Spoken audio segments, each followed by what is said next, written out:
નમસ્કાર મિત્રો, engineers education ચેનલમાં આપ સર્વેનું સ્વાગત છે. તો મિત્રો, આજે આપણે ધોરણ 7નો વિષય સામાજિક વિજ્ઞાનનું પ્રકરણ 3 મુઘલ સામ્રાજ્યના સ્વઅધ્યયન પોથીના સોલ્યુશન જોઈશું. પ્રશ્ન નંબર 1, યોગ્ય વિકલ્પ પસંદ કરી જવાબ આપો. પ્રશ્ન 1, તમારે બુલંદ દરવાજાની મુલાકાતે જવું છે તો તમે કયા શહેરની મુલાકાત લેશો? Option A Delhi, option B Agra, option C Fatehpur Sikri અને ઓપ્શન ડી હૈદરાબાદ. તો સાચું વિકલ્પ છે ઓપ્શન સી ફતેહપુર સિકરી. પ્રશ્ન 2, ગ્રાન્ડ ટ્રંક રોડ માટે કયા રાજાને યાદ કરીશું?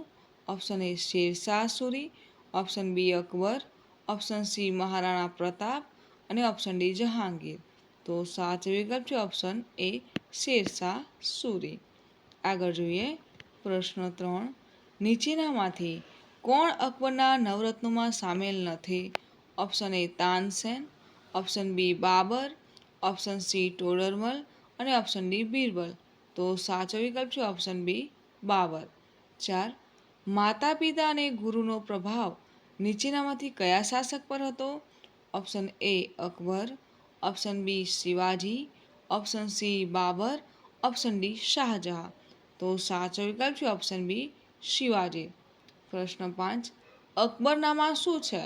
ઓપ્શન એ વાર્તા સંગ્રહ, ઓપ્શન બી કવિતા સંગ્રહ, ઓપ્શન સી ધાર્મિક ગ્રંથ અને ઓપ્શન ડી આત્મકથા. તો સાચો વિકલ્પ છે ઓપ્શન ડી આત્મકથા. પ્રશ્ન 6, મરાઠી ભક્તિ સાહિત્ય રચનામાં નીચેનામાંથી કોણ સામેલ નથી? Option A Abul Fazl, option B Swami Ramdas, option C Eknath, option D Dnyaneshwar. તો સાચો વિકલ્પ છે ઓપ્શન એ અબુલ ફઝલ. પ્રશ્ન 7, દારા શિકોહની હત્યા કોણે કરાવી હતી? Option A Aurangzeb, option B Durgadas, option C Shivaji, option D Shahjahan. તો સાચો વિકલ્પ છે ઓપ્શન એ ઔરંગઝેબ. પ્રશ્ન 8, અકબર કોનો પુત્ર હતો? Option A Humayun, option B Babur, option C Shahjahan, option D Jahangir. તો સાચો વિકલ્પ છે ઓપ્શન બી બાબર. 9, તાજમહેલ હાલ કયા રાજ્યમાં આવેલ છે? Option A Delhi, option B Haryana, option C Bihar, option D Uttar Pradesh. તો સાચો વિકલ્પ છે ઓપ્શન ડી ઉત્તર પ્રદેશ. આગળ જોઈએ પ્રશ્ન 10, ઈસવીસન 1526થી ઈસવીસન 1707 સુધીમાં કેટલા મુઘલ શાસકોએ શાસન કર્યું હતું? Option A 7, option B 6, option C 5, option D 8. તો સાચું વિકલ્પ છે ઓપ્શન બી 6. પ્રશ્ન 2, ખાલી જગ્યા પૂરો. 1, મુઘલ શાસનમાં સ્થાપત્યનો સુવર્ણયુગ ખાલી જગ્યાનો સમય ગણાય છે તો શાહજહાંનો સમય. 2, મુઘલો દ્વારા પાણીપતના મેદાનમાં ખાલી જગ્યા યુદ્ધ થયા તો 2 યુદ્ધ થયા. 3, પાણીપતના પ્રથમ યુદ્ધમાં ખાલી જગ્યાએ તોપનો ઉપયોગ કર્યો હતો તો બાબરે. 4, મુઘલ રાજાઓમાં સૌથી નાની ઉંમરે ખાલી જગ્યા બાદશાહ બન્યો તો અકબર. 5, મહારાણા પ્રતાપનું મેવાડ હાલમાં ખાલી જગ્યા રાજ્યમાં આવેલ છે તો રાજસ્થાન. પ્રશ્ન 3 જોઈએ, નીચેના વિધાનો ખરા છે કે ખોટા તે જણાવો. 1, ઔરંગઝેબ અકબરની ધાર્મિક નીતિ મુજબ રાજ્ય કરતો હતો. તો આ વિધાન ખોટું છે. 2, મહારાણા પ્રતાપ અને શિવાજી એક સમયમાં જ રાજ કરતા હતા. તો આ વિધાન પણ ખોટું છે. 3, શાહજહાંનું હુલામણું નામ ખુર્રમ હતું. તો આ વિધાન સાચું છે. 4, મુઘલ વહીવટતંત્રમાં ગુપ્તચરો મીરબક્ષ તરીકે ઓળખાતા હતા. તો આ વિધાન ખોટું છે. 5, બાબર અને રાણા સાંગા વચ્ચે ખાનવાનું યુદ્ધ થયું. તો આ વિધાન સાચું છે. પ્રશ્ન 4 જોઈએ, મને ઓળખો.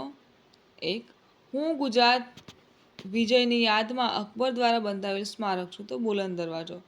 2, મારો જન્મ શિવનેરી કિલ્લામાં થયો હતો તો છત્રપતિ શિવાજી. 3, હું મુઘલ બાદશાહની ચતુર અને પ્રતિભાશાળી બેગમ હતી તો નૂરજહાં. 4, મુઘલ બાદશાહોમાં મેં 11 વર્ષ શાસન કર્યું હતું તો હુમાયું.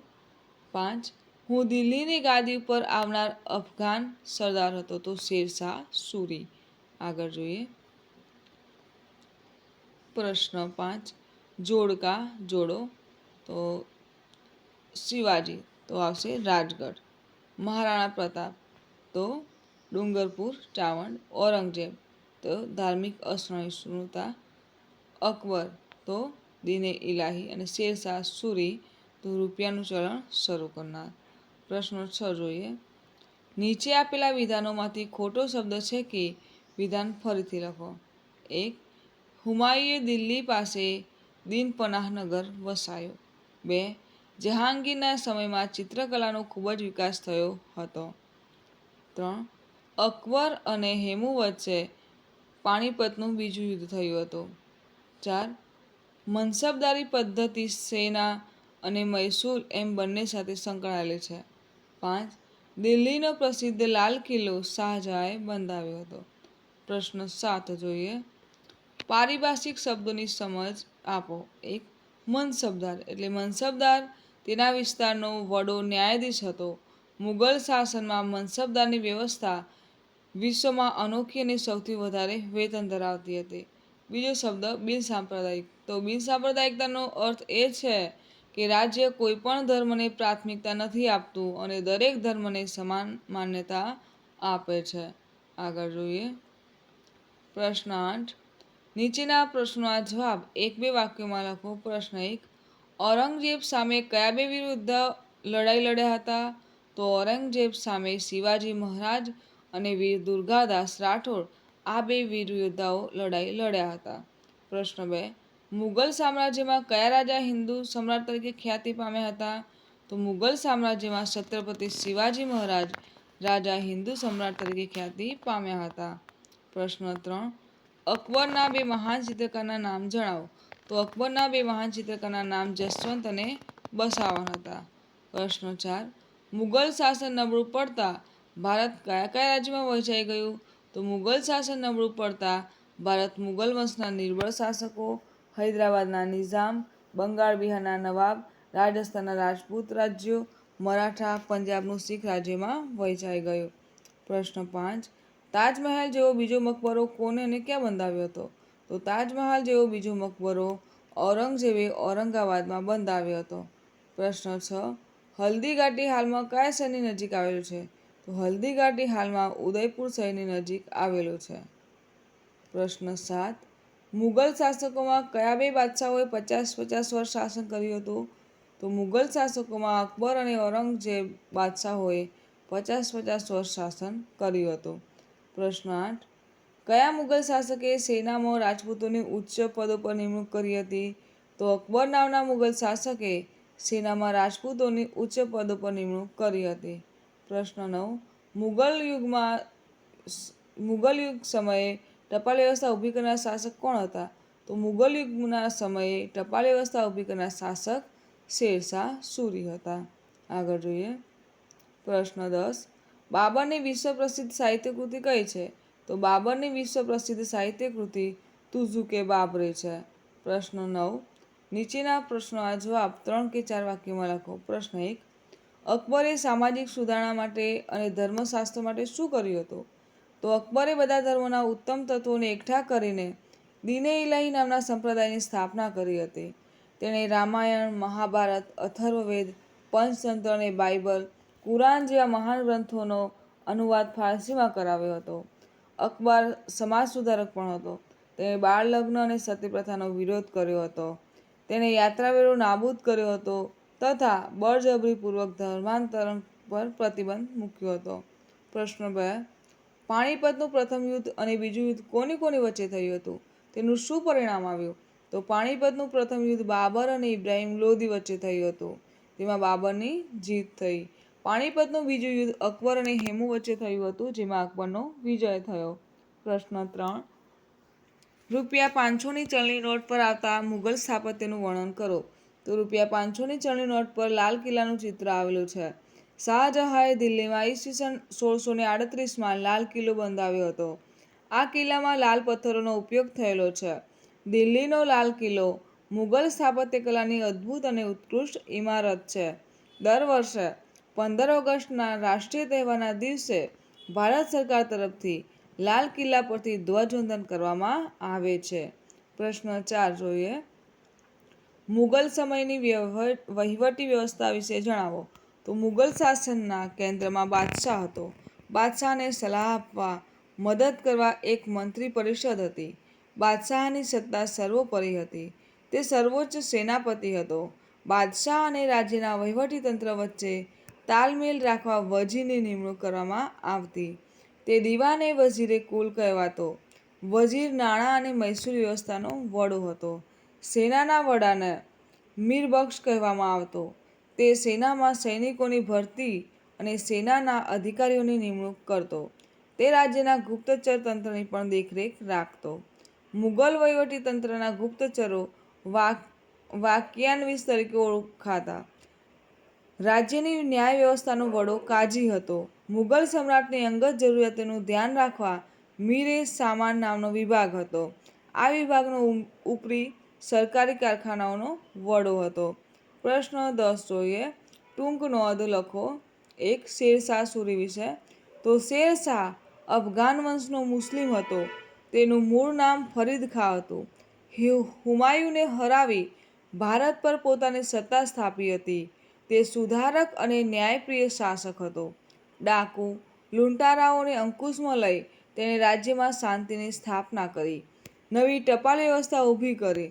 તેણે વેપારીઓ અને યાત્રાળુઓ માટે ધર્મશાળાઓ બંધાવી હતી. રૂપિયાનું ચલણ શરૂ કરાવ્યું હતું. વિશાળ સેના નિર્મિત કરી હતી. તેણે ઉત્તર ભારતમાં રાજમાર્ગ ગ્રાન્ડ ટ્રંક રોડનું પુનઃનિર્માણ કરાવ્યું હતું. શેરશાહ ઈસવીસન 1545માં તોપનું નિરીક્ષણ કરતા હતા ત્યારે અકસ્માત થવાથી મૃત્યુ પામ્યા. પ્રશ્ન 2 જોઈએ. મુગલ સામ્રાજ્ય મહેસૂલી વ્યવસ્થા. તો ભારતમાં અકબર બાદશાહે એક નવી જ મહેસૂલી વ્યવસ્થા મનસબદારી ઊભી કરી હતી. એ વ્યવસ્થાનો સ્થાપક ટોડરમલ હતો. મહેસૂલનો દર વાર્ષિક ઉપજના ભાગ જેટલો હતો. મનસબદારી પદ્ધતિ સૈન્ય અને મહેસૂલ એમ બંને સાથે સંકળાયેલી હતી. મનસબ એટલે જાગીર અને મનસબદાર જાગીરનો વડો અમલદાર ગણાતો. તે જાગીરમાંથી મહેસૂલ ઉઘરાવતો તેમજ એ વિસ્તારનો કાયદો અને વ્યવસ્થા સાચવતો. આ માટે જાગીરના વિસ્તાર મુજબ મનસબદારને લશ્કર આપવામાં આવતું. મનસબદાર તેની જાગીરના વડા ન્યાયાધીશની ફરજ બજાવતો. તેની ચોક્કસ સમયે બદલી કરવામાં આવતી. મુગલ મનસબદારની વ્યવસ્થા વિશ્વમાં અનોખી હતી. તે વિશ્વમાં સૌથી વધુ વેતન ધરાવતી હતી. 3. મહારાણા પ્રતાપ. તો મહારાણા પ્રતાપ મેવાડના પ્રતિભાશાળી રાજા હતા. અકબરે મેવાડ પર આક્રમણ કરતા હલ્દીઘાટીના મેદાનમાં રાણા પ્રતાપ અને અકબર વચ્ચે ઈસવીસન 1576માં યુદ્ધ થયું. એ યુદ્ધમાં રાણા પ્રતાપની હાર થઈ. તેમણે ઉદયપુરની આસપાસના વિસ્તારોમાં પોતાની સત્તા સ્થાપી.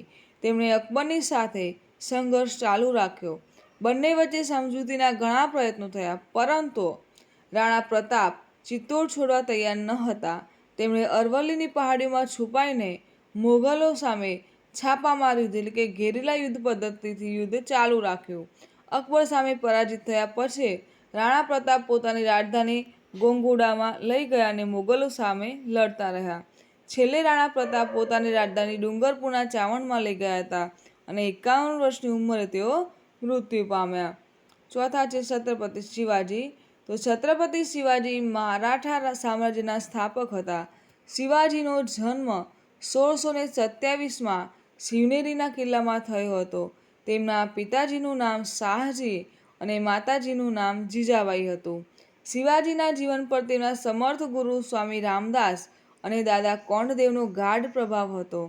તેમણે નાની જાગીરમાંથી મહાન મરાઠા રાજ્યનો વિસ્તાર કરવા 40થી પણ વધારે કિલ્લા જીત્યા હતા. મુગલ બાદશાહ ઔરંગઝેબ અને બીજાપુરના સુલતાન સામે અનેક લડાઈઓ કરી શિવાજીએ વિજયો પ્રાપ્ત કર્યા હતા. ઈસવીસન 1665માં મુગલ સમ્રાટ ઔરંગઝેબ અને શિવાજી વચ્ચે થયેલા યુદ્ધમાં શિવાજીનો પરાજય થતાં તેમણે ઔરંગઝેબ સાથે સંધિ કરી હતી.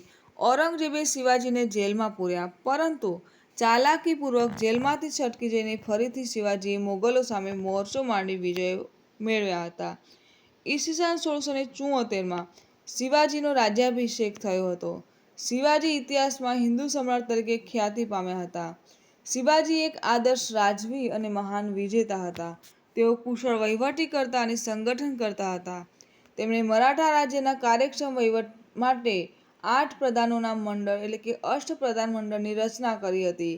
ઈસવીસન 1680માં શિવાજીનું અવસાન થયું હતું. પ્રશ્ન 11. નીચેની પ્રવૃત્તિ શિક્ષકની મદદથી કરવાની છે. તો શિવાજીના અષ્ટપ્રધાન મંડળની વિગતો મેળવવાની છે. બીજું, મુગલકાલીન સમયના સ્થાપત્યની પોથી બનાવવાની છે. ત્રીજું, તમારા તાલુકા કે જિલ્લામાં આવેલ કોઈ એક ઐતિહાસિક સ્થળ કે સ્મારક આધારિત માહિતીનો અંક બનાવવાનો છે. બરાબર. તો બાળ દોસ્તો, અહીં આપણો આ પાઠ પૂર્ણ થાય છે. તો જો આપને મારો આ વિડીયો ગમે હોય તો વિડીયોને લાઈક કરો, શેર કરો અને મારી ચેનલ એન્જિનિયર્સ એજ્યુકેશનમાં જો આપ નવા હોય અને હજુ સુધી મારી ચેનલને સબસ્ક્રાઈબ ના કરી હોય તો મારી ચેનલ એન્જિનિયર્સ એજ્યુકેશનને સબસ્ક્રાઈબ કરો અને જોતા રહો એન્જિનિયર્સ એજ્યુકેશન ચેનલના નવા વિડીયો. મારો વિડીયો સંપૂર્ણ જોવા બદલ આપ સર્વેનો આભાર.